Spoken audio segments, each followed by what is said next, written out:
Hello, hello, hello. Thank you so much for the opportunity to speak into your life today. I count it an honor and a privilege whenever I'm able to share my story. I stand on my story, not in it.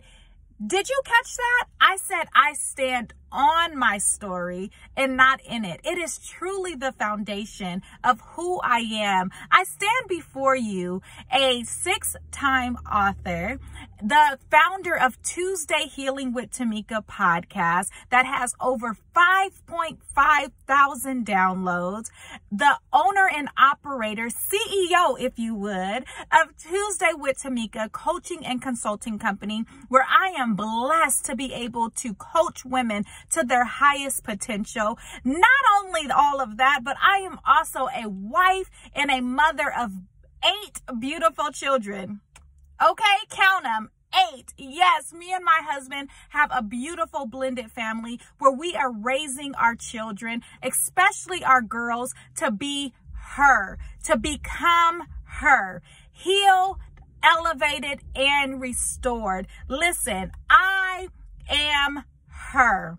I am healed, I am elevated, and I am truly restored by God's grace. But guess what?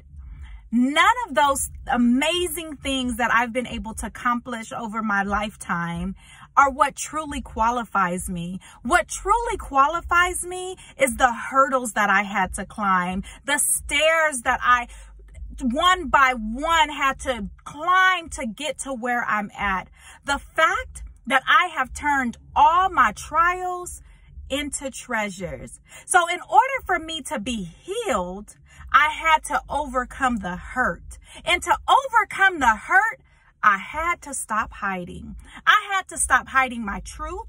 I had to stop hiding who I truly was. And I had to stop hiding the pain and covering it up with all that makeup, the lipstick. You know, now we're walking around with these masks and it makes it easy to hide who we truly are. But in order for me to heal, I had to stop hiding.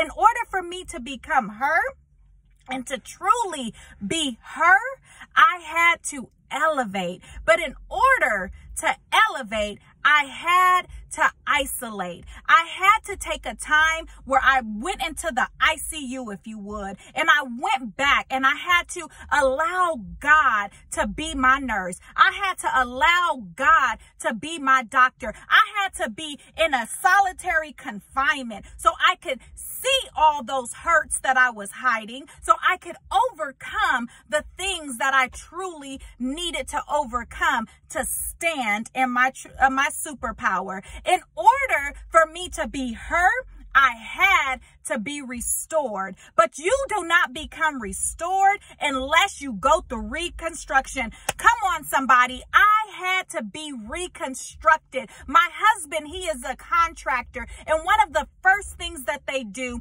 is they do demo work. The demo work ain't easy. The demo work ain't pretty. They have to break down walls and tear down walls, and there's dust and there's dirt and there's all those things that fly. But if you want to be restored, you have to be reconstructed. Let me take this back a little bit and let me tell you about the ways that God has healed me. He has healed me financially. There was a point that I used to live not even paycheck to paycheck. When I would hear people say you live in paycheck to paycheck, I would be like, now what's that? Because I'm living day to day, okay? I was on the swipe and pray method.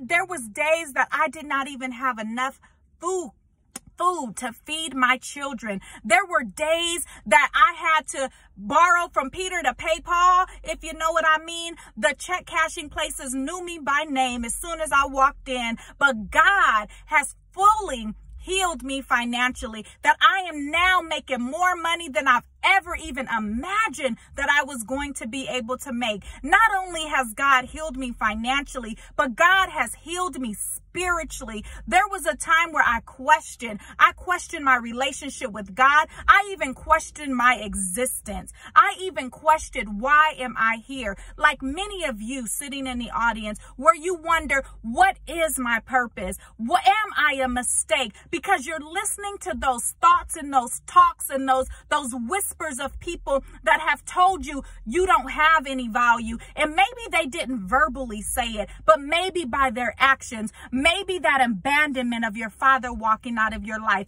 maybe by that your mother not being emotionally present, you start to question, God, did you really create me for a purpose? I know in your word you say that I'm fearfully and wonderfully made, but is that for everybody else or not me? Listen, God has fully healed me to a place that I know who I am, and I am her. I am healed. God has also healed me physically.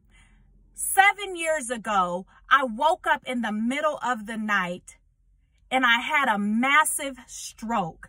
Now, see, that my aunties and the old folks used to tell me that stress would kill you, but I didn't believe it until death was knocking at my door. I didn't believe it until I woke up to go wake my daughter up, and I fell into her closet room. And when I saw the terror on her face as she watched me with my body contorted, my body twisted up, and she screamed for her brothers to come help me. And when I saw the terror on my son's face, when I saw that something wasn't right, and when the ambulance came and I was unable to walk, I was unable to talk, I was completely paralyzed on one side. So maybe you have not had a major stroke, but there's something paralyzing you. There's something stopping you from living your true and full potential. And God had to show me 3 things. He had to show me, 1, that in order for me to be healed physically, I had to stop playing God for other people.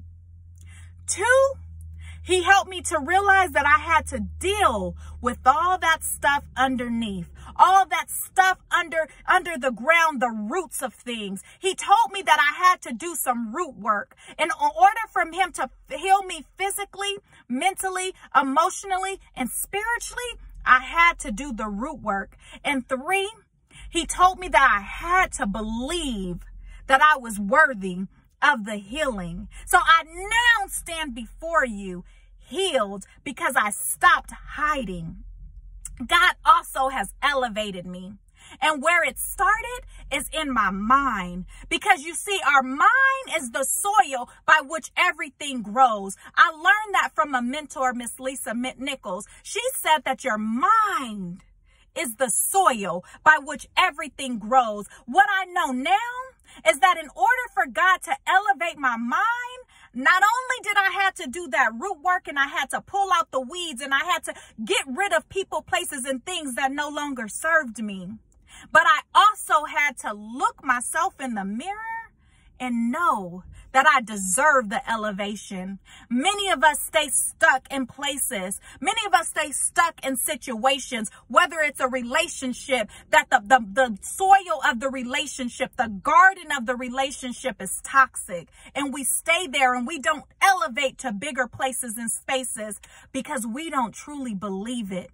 We're unable to look ourselves in the mirror and say, I am ready to elevate. I need you to say that with me right now. I am ready to elevate. Listen, everything that you say after I am, your mind, which is the soil by which everything grows, believes. Say it one more time with me. I am ready to elevate. So what did I do to elevate? I started with affirmations. Those I am affirmations are powerful. Listen, even God, even Jesus Christ, as he was here on this earth, he said, I am that I am. When we use I am statements, when we use positive affirmations, it helps for us to elevate. The other thing that I did, and y'all gonna get mad at me. Y'all gonna get mad at me because this is a bad word to some of y'all. I implemented boundaries. Boundaries, yes. But you know who the most important boundaries were? With myself. In order for me to elevate and be the woman that I knew